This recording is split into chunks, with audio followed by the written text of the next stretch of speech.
What happens when a black army vet stops to help a stranger on the highway, only to have a white trucker crush his car on purpose? What unfolds next flips a federal investigation on its head and leaves the nation stunned. Before we begin the story, write in the comments where you are watching us from. You ever try doing the right thing, just minding your business, and somehow life decides that's the perfect moment to slap you upside the head? Yeah, that was my Monday. It was about 4:17 p.m., hot enough to fry eggs on your hood, and I was cruising down I-70 just outside Kansas City, old school soul playing low on the radio. I wasn't out joyriding. I was doing what I always do. See, I'm a volunteer roadside mechanic, former Army engineer. I fix cars, patch tires, jump batteries, especially for folks who can't afford a tow or just need a hand. That's when I saw her, a young woman, maybe mid-20s, standing by a busted Jeep, sweat glistening on her forehead, phone pressed to her ear, frustration written all over her face. Hood popped, steam hissing like a boiling pot. She looked stranded, looked scared. So I pulled over. No questions, no hesitation, just instincts. "Need a hand, ma'am?" I asked, pulling on my gloves. She blinked, like she wasn't used to people just helping. "Please," she said, voice shaky. Turns out her radiator had overheated. Lucky for her, I had a jug of coolant and a pair of pliers. 10 minutes in, and I was elbow deep under that hood, working like I was back in Kuwait, patching up a Humvee under fire. She kept thanking me. I told her she owed me nothing. This world's rough enough without folks stepping over each other like trash on a curb. I was finishing up, wiping my hands, feeling that small spark of quiet satisfaction you get when you help somebody, when I heard it. A low rumble. Heavy wheels grinding asphalt. I turned. Coming straight at us was an 18-wheeler. Dirty white cab, engine growling like it had a grudge against the whole damn highway. Now I was parked right, way off the lane, on the shoulder. You could have fit a whole marching band between my truck and the white line. But this truck wasn't slowing down. It drifted right, like it wanted to kiss that shoulder. Then it happened. Crunch. Metal met metal. My truck, my lifeline, my mobile garage, my second home, groaned, twisted, and caved like a soda can under a boot. The windshield exploded in a shower of glittering shards. Tires popped. The hood folded like a lawn chair. I stood there, frozen. The woman screamed. The truck kept rolling a few feet, then hissed to a stop. Silence. And then, like he just backed into a mailbox, out climbed this big white guy, gut straining against his sleeveless shirt, chewing gum like it was steak. He looked at me like I was the problem. "What the heck you doing parked here?" he barked. "Blocking up the whole dang road like it's your driveway." I blinked. "I was helping her," I said, pointing to the woman who was still in shock. He snorted. "Well, maybe next time park somewhere folks ain't trying to drive. Don't matter what color you are. Don't play hero if you don't know traffic laws." Ah, there it was. The tone. That thin, oily layer of fake civility wrapped around pure disrespect. I'd heard it before.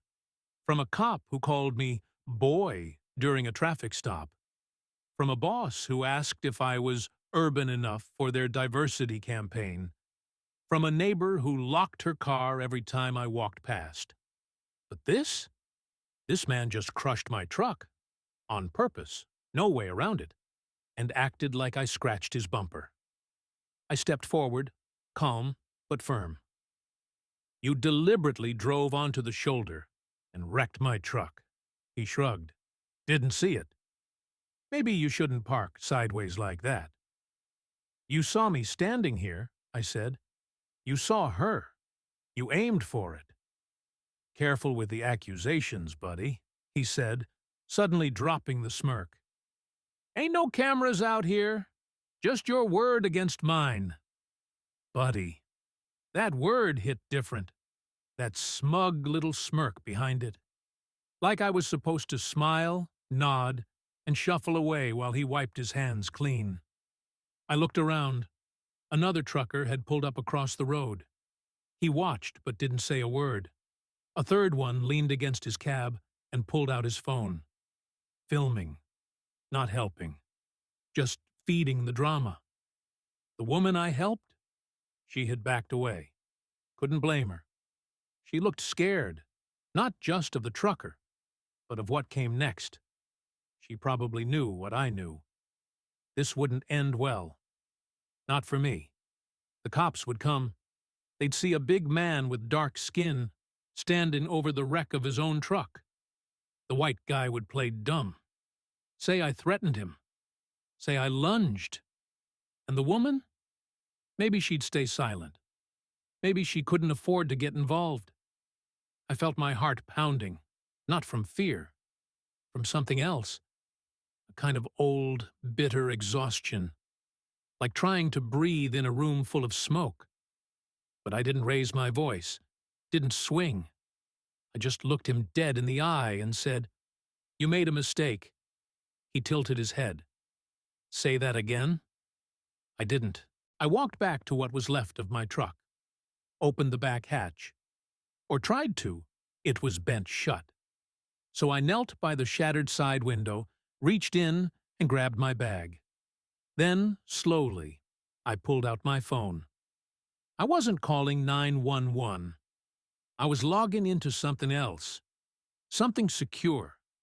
The screen blinked. Connected. That's how it started. A good deed, a coward in a truck, and a system ready to blame the man who stood his ground. What happened next changed everything. You don't want to miss it. Stick around to see just how deep this mess went, and how one man refused to back down. You'd think after watching your truck get flattened like a pancake by some diesel cowboy, the worst part would be behind you. But no. That was just the opening act. Act 2? That's when the system steps in, grinning, holding a clipboard, pretending it's neutral. Next morning, I show up at the station. Voluntarily. That's important. I came in to file a report. I had my paperwork, my phone records, and even a witness. Or so I thought. The receptionist barely looked up. I told her I was there to report a vehicle attack. She nodded, then called someone over the radio like I had just walked in with a coupon complaint, not a crushed truck. They put me in a side room. Not the regular kind where you wait with magazines and tired posters about community trust. No, this room had a metal chair, buzzing fluorescent lights, and no windows. Then came the officer. White, late 40s, jaw tight like he chewed gravel for breakfast. His name tag read R. Barlow, but I could already feel what kind of energy he brought. That I've already decided who you are energy. He didn't offer coffee, didn't offer water. Just sat down, opened a file, and started reading like I was the one on trial. So, Mr. Taylor, you're claiming your truck was intentionally hit. That correct? I'm not claiming, Officer Barlow. I watched it happen. I was right there. He looked up slowly, tapping his pen. And what were you doing parked on the shoulder? I blinked, helping a stranded driver, a young woman. Her Jeep overheated. I pulled over to help. He scribbled something. And where's this woman now? She left. After the truck hit mine, she got scared, drove off. Barlow raised a brow. So, you're telling me a woman you don't know, with no last name, is your only witness? You have cameras on that stretch of highway, I said. Those cameras were down, he replied before I even finished. Maintenance issue. Of course they were. Barlow leaned back, folded his arms. Look, here's what we do have. A statement from Mr. Doyle, the driver of the truck, and two other drivers. All say you parked recklessly and then got aggressive when he honked. Honked? I nearly laughed. He didn't honk. He aimed. There's a difference. Barlow's tone turned real smooth. Too smooth. Malcolm. Can I call you Malcolm? No. He ignored that. Malcolm, sometimes situations get heated. Emotions run high. Maybe you thought he was aiming for you, but he's a professional. 30 years behind the wheel. Clean record. You?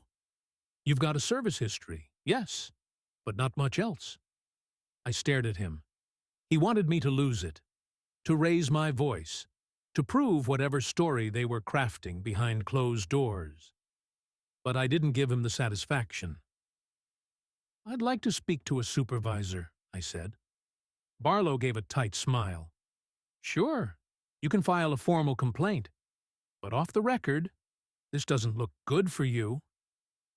That's when it hit me. I wasn't here for justice. I was a box to check, a name to file, a problem to neutralize. They sent me home 3 hours later with no report filed, no case number, and a gentle warning to stay out of trouble. Trouble? Man, I was just trying to help someone change a radiator. Back home, I sat on the porch and tried to gather my thoughts. I couldn't even look at the spot where my truck used to be. Just oil stains and crushed glass. Like a crime scene with no yellow tape. Then my phone buzzed. A text. Unknown number. Mr. Taylor, we saw what happened. You weren't supposed to be involved. We need to talk. My first thought. Scam. But then I saw the attached image. It was a still frame of the truck barreling into my vehicle.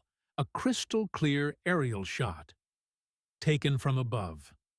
I stared at the screen like it had grown teeth, because here's the thing. I didn't have any cameras running. The highway cameras were down, and no one had been flying drones over Missouri that day. Not legally. Whoever this was, they had eyes on me long before I ever pulled over. Next message came in 2 seconds later. This wasn't random. Meet us. We'll explain everything. Now let me tell you, I've been through a war. I've patched engines under mortar fire. I've seen things crumble and burn. But this was different. This wasn't battlefield chaos. This was silence, precision, and secrets with my name scribbled all over them. I agreed to meet. Call me reckless. Call me stubborn, but I've never been the type to let someone write my story for me. The address was on the outskirts of town, an old freight yard with more locked doors than working lights. Inside, a woman in a dark suit greeted me. Late 30s, black, sharp eyes that didn't flinch. Mr. Taylor, she said, I'm Agent Monroe, Federal Bureau of Investigation. Just like that. No lead-in, no warm-up. She pointed to a screen behind her. It lit up with footage, aerial shots, dash cams, time-stamped files. It was my truck, the girl, the moment of impact, everything. You weren't supposed to be the target, she said. I looked at her. Then who was? She paused. That's what we're trying to figure out. I felt the weight in her words, and something else. Guilt. Like whatever operation she was part of just backfired in the worst way possible. We've been tracking a group, she said. They use intimidation on the road. Some of them are tied to illegal transport rings. Your incident, it lit up more flags than we expected. And the cops? I asked. She shook her head. Local law enforcement wasn't informed, for a reason. Of course, I sat back. For a long second, I didn't say anything. Because this wasn't about me anymore. Not just me. I'd stepped into something bigger. And the only way out was through. This is the turning point. Everything you've been waiting for. Right here. Stay locked in to see how one man flipped the whole system on its head. When the government calls your truck a trigger asset, that's how you know your life officially stopped being normal. I sat across from Agent Monroe in that dusty old freight yard, watching playback from a drone that had been circling above the highway like a hawk. The footage was crisp. Too crisp. You could see the reflection in my windshield before it shattered. You could see the expression on that trucker's face as he swerved. Not in shock, not in panic, but with intent. Monroe didn't say much after that. She let the footage play and watched me the whole time, like she was waiting to see if I'd snap. But I didn't. I was past anger. "Why me?" I finally asked. "Why my truck?" She sighed. We outfitted a handful of vehicles to monitor patterns and targeted harassment on federal roads. Yours happened to be one of them. We didn't expect a full collision. That wasn't part of the plan. I laughed. The kind of laugh that comes out when nothing about the world makes sense anymore. "So, what? You were hoping for some dirty looks and a few insults. Instead, I got my ride turned into modern art and a police department ready to write me up for it." Her eyes didn't blink. "You helped someone. That's what made you a target. That driver, Doyle, we've been watching him. His logbooks don't match his movements. He has ties to a logistics firm under investigation. You exposed more than you know." "You think that matters?" I said. "You think any of that changes what the world saw?" I walked into the police station, and they looked at me like I caused the wreck. Like I asked for it. She nodded, almost apologetically. "Which is why we need you now. We're planning a sting, a final push. But we need someone who's already inside the narrative." I stood. "You want me to go back out there?" "We'll keep you covered. You won't be alone." I shook my head. I was never alone. I just didn't realize I was being watched by the right people. The next few days were a blur. Meetings, surveillance, preparation. They replaced my truck with a Decoy so clean it made me uncomfortable. Same make, same model, but outfitted with more cameras than a Hollywood backlot. And inside, a mic under the dash, GPS tags on every inch. The seatbelt even buzzed if I sat still too long. We parked the new truck in a lot known for long-haul refueling. Same area where Doyle had been spotted. I was to, coincidentally, pull in, sit tight, and act natural. Natural. Right. The sun was sinking when I heard it, the familiar growl of Doyle's rig. He pulled in slow, real casual, like he didn't recognize me. But I saw it. That flicker of surprise when his eyes landed on my face. "Back on the road already?" he called out. I played it cool. "Insurance moves fast," he chuckled. "Didn't think you'd have the guts." I shrugged. "Didn't think you'd have the memory." That got his attention. He climbed down from his cab and walked over, heavy boots on concrete. Real cowboy energy. Fake smile. "I heard you were crying to the feds. That true?" he asked. I smiled back. "What do you think?" He leaned in, voice low. "You don't belong out here, man. This road ain't yours." Behind me, a red pickup pulled into the lot. FBI. Another semi pulled up from the far end. Backup. Cameras rolling. Mics live. I stepped forward just enough. "Funny. This road feels like mine today." Doyle's smirk cracked. He reached into his vest. Maybe for a cigarette, maybe for something else. Didn't matter. Federal agents! The lot exploded with voices. Badges flashed. Tires screeched. I dropped to a knee, hands up. Doyle froze. Lights from 3 directions lit him up like a Broadway solo act. They swarmed him. Found an unregistered sidearm. Found falsified logs in his cab. Found printed maps with red markers on minority-owned businesses along trucking routes. That wasn't just a hate-fueled hothead. That was organized. Turned out, Doyle wasn't alone. That company he worked for? It was a cover. They were transporting more than freight.